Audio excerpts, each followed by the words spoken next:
Ag AM in Kansas is brought to you in part by Sure Crop, liquid crop nutrition delivered right to your farm. Do want to inform folks of the latest to come out of your wheat breeding program here at Kansas State University, specific variety now. It will be called KanMark, and just to note the origins of the name of this variety, if nothing else, if you would, Allan. Kind of the century of wheat improvement at K-State marked by the release of CanRed. There's a little bit of discrepancy of when CanRed was actually released, whether it was 1914 or 1917, but roughly 100 years ago. And it was developed by a gentleman named Mark Carleton. He was a plant explorer. He had brought in things like Kharkov and some wheats like that were kind of the foundation of hard winter wheat improvement in the plains. He also introduced the durum wheats that are the foundation of the durum wheat production in the north central plains. He made a lot of contributions, and so we chose to name it KanMark in recognition of his contributions in conjunction with a century of wheat improvement at K-State. Its identified traits and what it's hoping to address in the way of wheat production challenges. Yeah, so we think KanMark is probably best adapted to the western part of the state. So I kind of draw a line more or less from Russell, north and south, and west of that is probably its best area of adaptation. It will still do well in the central part of the state, but I think historically it's been best out west.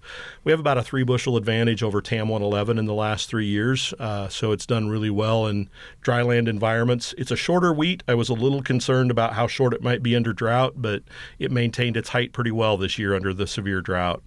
Some other advantages that it has is it does have resistance to both leaf rust and stripe rust, which is an advantage over TAM 111 and some of the other western adapted wheats. It's done really, really well under irrigated conditions, so I think under irrigated conditions it will do well. It is susceptible to scab and fairly susceptible to powdery mildew, but again, kind of where we're targeting it, those aren't issues that we're terribly concerned about.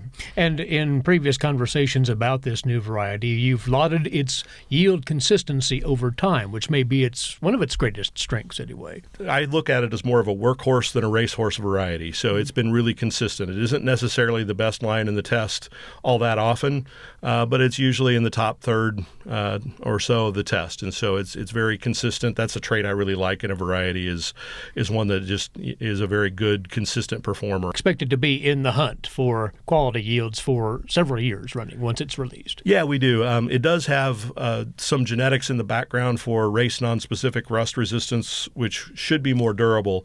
I'm not really convinced we have that package in this variety, but I'm hoping that there's at least some component of that. So I'm hoping there's some durability to rust resistance. As a producer, check the performance plots as they turn up this next growing season and make some assessments for yourselves when that time comes. Yeah, it was in this year's variety performance test under its experimental number, and it will be under KanMark for 2015. So the momentum in general for the wheat breeding program here at K-State is really to the positive and moving pretty fast, maybe as fast as it has in your tenure, Allan. Yeah, I'm really excited about where we're at. I think I look at the next set of material that's coming probably for 2016. There's a number of lines there that look really good, some lines that I think will fit central Kansas very well. I look at the people we have here, and Jesse Poland and Edward Ockenoff and Harold Trick and the people in plant pathology and entomology and everybody that we work with. I think we have a great team put together. I think everything is headed in the right direction. Tremendous support from Kansas Wheat Alliance, Kansas Wheat Commission. So I think we're poised to do good things for Kansas farmers well into the future.